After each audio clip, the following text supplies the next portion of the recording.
This conference will now be recorded.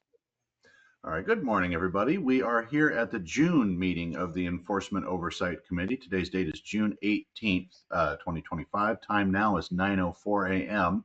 We're going to go ahead and call the meeting to order. And Stephanie, can you take an attendance of the committee members, please, to verify quorum? Yes. Lori? Here. Annie? Here. And Kathy? Here. Perfect. Quorum is verified. And staff in attendance today, we have myself, Chad Cook. We have Compliance Investigator Dan Murphy and Administrative Specialist Stephanie Perkins.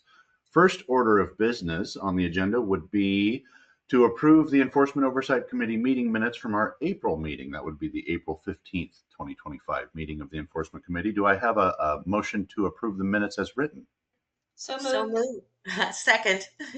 Okay, Lori with the second, Annie with the motion.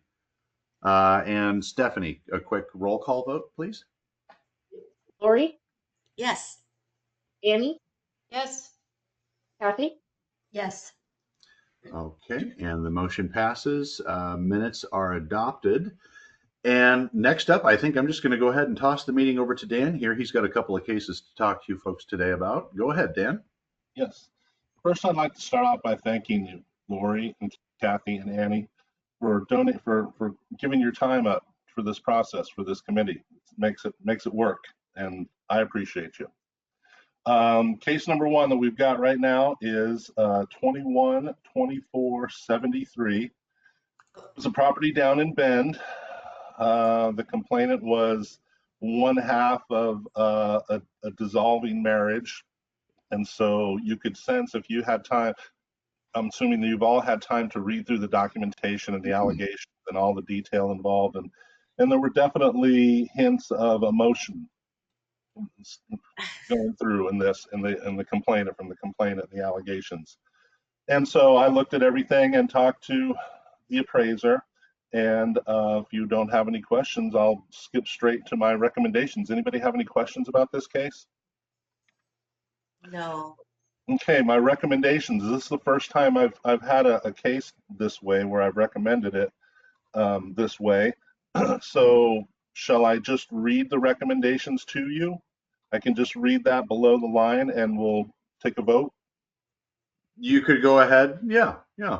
Okay, based on examination of available information and documentation in this case, much of the respondent's appraisal is compliant with the minimum requirements of USPAP, ORS 674, and OAR 161 that were in effect at the time the appraisal activity took place. However, investigation of the allegations have revealed areas of concern within the appraisal report and work file that warrant improvement in future appraisals to improve the credibility of assignment results presented by the respondent and the documentation supporting those results. Therefore, in light of the facts and circumstances in this case, as well as appraiser's lack of prior disciplinary history with the board, it's recommended that this allegation report be closed and dismissed by the board, and the appraiser be issued a letter of counsel by the board advising the following.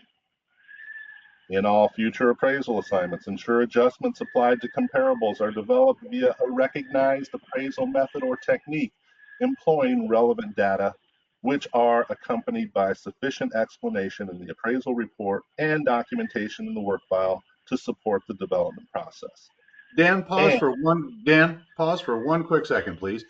The individual that called in, this is an Enforcement Oversight Committee meeting. Are you here to observe? Yes. Could you identify yourself for the record, please? Gary Kritikoshi. Gary, wonderful. I'm glad to have you in here today. Just for those of you that don't know Gary, Gary is in the process of potentially becoming a board member. We've made some recommendations, and there's a bit of a time gap here, but he was interested in the Enforcement Oversight Committee operations, and this is a public meeting. So given the fact that it's very likely that he will be one of your peers here in the near future, and Gary, I'm sorry, I don't know if I updated you with the date of this EOC after the last one got rescheduled. I'm sorry that might have fallen off my radar. The date was updated. I'm not able to get on the meeting via GoToMeeting. I'm just able to hear it. Got it. Okay. Okay. Fair enough. Okay. Well, you know what, Dan, I'm sorry to interrupt, but just for the record, so that's why Gary's in here. It's not atypical that we have people observing. It's just not the most common thing that we see with the enforcement committee. So Gary, welcome. I'm glad to have you in the meeting with us. Welcome, Gary. Thank you very much for having me. Thank you.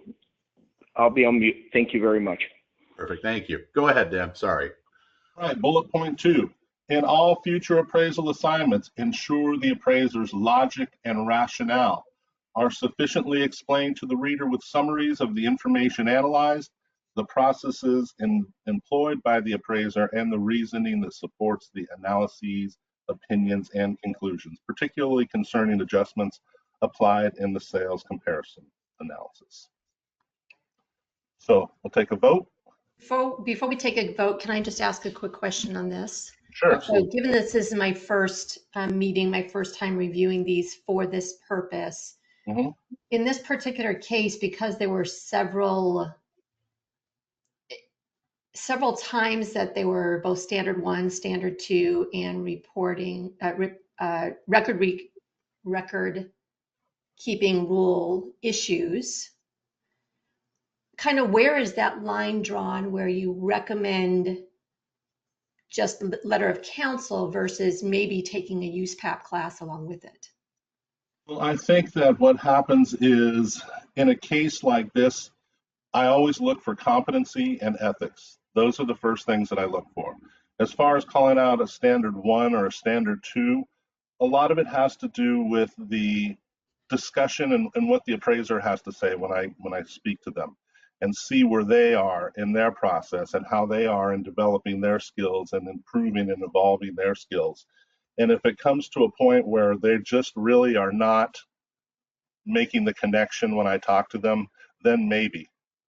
I want to point out that would be right. That would be more of a class kind of a situation if coaching isn't working or counsel, whether informal or formal in a letter like this. Some of it has to do with the individual's enforcement history, if they have any. That can be a determining factor on how to move forward with these cases and what Dan's recommending and things like that. Right. And I want to point out that the way that this is, where it would be in most past cases, this recommendation section would then cite if there were USPAP rules violated and then the standards, and then there would be a brief description of how the rule and the standards were violated. Now, and so what that typically, if it's not an ethics or a competency issue, by and large, in my experience, those culminate in what we call a corrective action agreement. And it's similar, it's effectively a conditional dismissal, and it has a similar impact and effect on the appraiser. The difference is with the corrective action agreement, we require them to take these classes. But in these cases here, these appraisers have been led to water and they're drinking.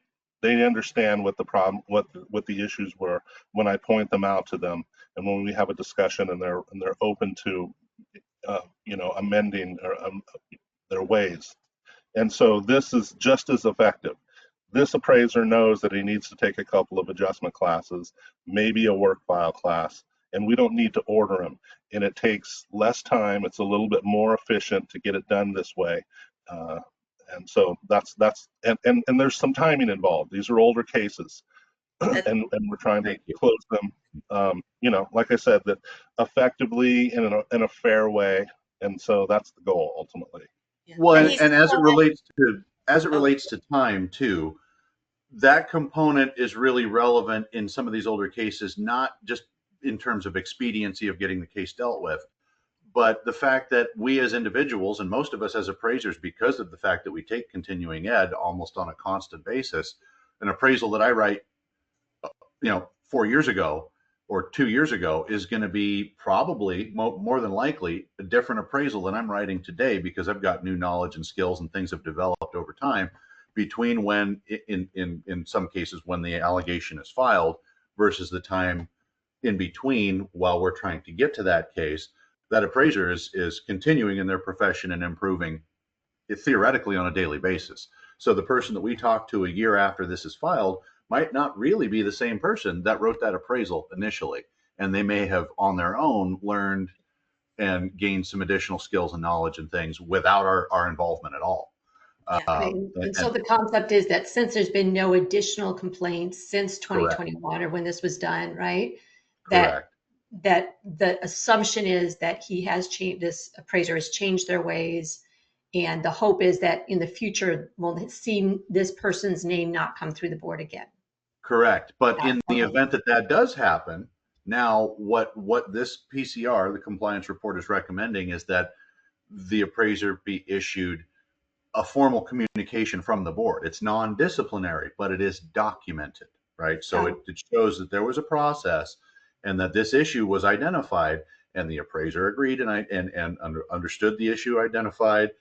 And right, we walked the walk, we talked the talk, but lo and behold, we're here again a year later. That does impact the way that things move forward, because if the first step didn't work, we're not going to try that again. We're going to move on to something else. So that might be mandated education. That might be something more serious than that. But this would be the initial step in terms of a situation that doesn't necessarily indicate total lack of competence or ethics went out the window or we just really don't understand what we're doing here. If the assignment results are not completely incredible and it looks like there's only minor issues that maybe the appraiser has already dealt with even in the span of time, that's where these letters come into play, because it is again a documented communication from the board that we can go back to. If this whatever behavior or issue continues, we can go backwards and say, we have case history that says you were counseled on this, and here we are again, and there's been no changes, right? So that means that we need to change our process for the benefit of the public, number one, and the appraiser, number two, to give them the skills that they're missing. So Okay, this is that starting point so that we have something on record to say, this is not the first time we've talked about this. Okay. Thank you for that clarity. I appreciate that. Sure, Thank you. sure. Okay. All right, Stephanie, let's vote. Do we need a motion? Just because there's been conversation, just for clarity, yeah, that might be ideal. What this recommendation is to dismiss with a letter of counsel, with the bullet points that Dan talked about. So for clarity, if one of you wanted to motion that might make sense. I move that we accept Dan's recommendations. Second. Okay, Lori, Yes. Annie, Yes. Kathy, Yes. All right. My second case, 202464. Do we have any questions concerning this case? It's nothing very complicated. It was a property in Woodburn, and it was an anonymous complainant. My recommendations. I can skip, I think, the first paragraph. The second, in light of facts and circumstances in this case, as well as the appraiser's lack of prior disciplinary history with the board, it's recommended that this allegation report be closed and dismissed by the board, and the appraiser be issued a letter of counsel by the board advising the following. In all future appraisal assignments, ensure adjustments applied to comparables are developed via a recognized appraisal method or technique employing relevant data, which are accompanied by sufficient explanation in the appraisal report and documentation in the work file to support the development process. In all future assignments, ensure the appraiser's logic and rationale are sufficiently explained to the reader with summaries of the information analyzed, the processes employed by the appraiser, and the reasoning that supports the analyses, opinions, and conclusions, particularly concerning adjustments applied in the sales comparison analysis. And in all future assignments, ensure the appraiser meets specific scope of work requirements requested by the client in completing the appraisal assignment, such as completing the cost approach when requested. When the appraiser believes the results may not lend credible support to the final value conclusion, this should be summarized in the report with supporting logic. Stephanie, Do we have a motion? Yeah, I'm move that we accept Dan's recommendations for case number 20-2464. I'll second. Hey, Lori, Yes. Annie, Yes. and Kathy. Yes. very good. All right, I've got a couple in the hopper, and I should have them ready to go for the next EOC. And you are doing amazing work. I got to say, I'm very impressed with just the amount of stuff that you're getting done, and especially given that the job that you do is relatively complicated. I'm very I like my job, and I feel like I'm pretty lucky to have it. So I want to try and do a lucky good to job. have you. So, and EOC members, thank you all again. I want to echo Dan's sentiment. I know that this takes time out of your professional day, and I really appreciate the time that you spend reviewing the stuff that we send you, so that you're making informed decisions and things like that. You're a critical part of this process. Yeah. And thank you, Stephanie, and you also, Chad. I appreciate what everybody does here at the board. Just a quick question, just to make sure I've got it on my calendar. When is the next meeting? We have not set the next EOC meeting yet. Traditionally, they have been just kind of by default the first Wednesday of the month. Where we're at the 18th now, we're halfway through the month. Actually, we will have a case ready for you all to review by the first week of July. However, when is the first? I think the 4th might be a Friday. Yeah. So that Wednesday would be the 2nd. Does anybody have any scheduling conflicts the week of July 4th? I do. Okay. All right. Well, good deal. I'm glad we know about that now. Is there do we want to do that the second week of July, or is there like an alternative? And again, like I said, I don't know if it was in a board meeting or in one of these committee meetings, but the historic dates of these meetings is always up for discussion, right? As committee members or as board members, whatever works for you guys is what we can make happen. You've got me from 8 a.m. to 5 p.m., regardless of what your schedule is. So whenever that works for you, if you guys want to discuss the next EOC, pushing it beyond that first week, we've got the week of the 7th through the 11th or the 14th through the 18th. We do have a board meeting on the 22nd. So generally speaking, if we have an enforcement committee meeting anytime really after that first week, it's very likely that we won't have time to get a settlement agreement or whatever. If we need documents signed and returned from the appraiser, that may not go onto that July board meeting agenda. Even with a meeting on, like, say, the 9th, that might pose challenges just with timing, because we want to give the appraiser, if there is a settlement agreement that needs to come out of these things, we want to give them time to read it, right? We're not trying to rush anybody through the process. And so what we don't want to do is have an enforcement committee meeting on the 16th, send an appraiser, information that, hey, listen, the enforcement committee voted that these violations more than likely occurred, and here's your settlement agreement. If you want to sign it, get it back to me right away. That kind of rushed process could be problematic on a couple of different levels. So Why don't we go ahead and try to get the meeting scheduled as soon as we can, as early in July as possible. Annie, you said you're going to be out the week of the 4th? Yeah, company coming all that week. So they're coming on the 2nd and they're leaving on the 5th. So okay. So could we do it the following week? I guess so, sure. Yeah. The 9th? Works for me. Does it work for you guys? I could might do have to July. call I could in do by July. my phone, but I can make it work. I do need to travel for inspections. I need to go to Eastern Oregon, but at some point. But yeah, whatever. Well, and Annie, guys, we can leave that up in the air for right this second. That doesn't have to be set in a committee. I do have to post that notice publicly at some point, but we, if you guys want to email back and forth with me and we can coordinate. And again, not having one case go before the board in July probably isn't the end of the world. It was just, in terms of our goal of reducing the caseload, the more we can get before the board at these scheduled meetings, the quicker that's going to ratchet down. I'm sure the appraisers would like to get it behind them as well. So I agree. Yeah. if we can do it on the 9th, if that works for everyone, why don't we just put it on the calendar, and then if something comes up, we could adjust if we needed to. Does that work?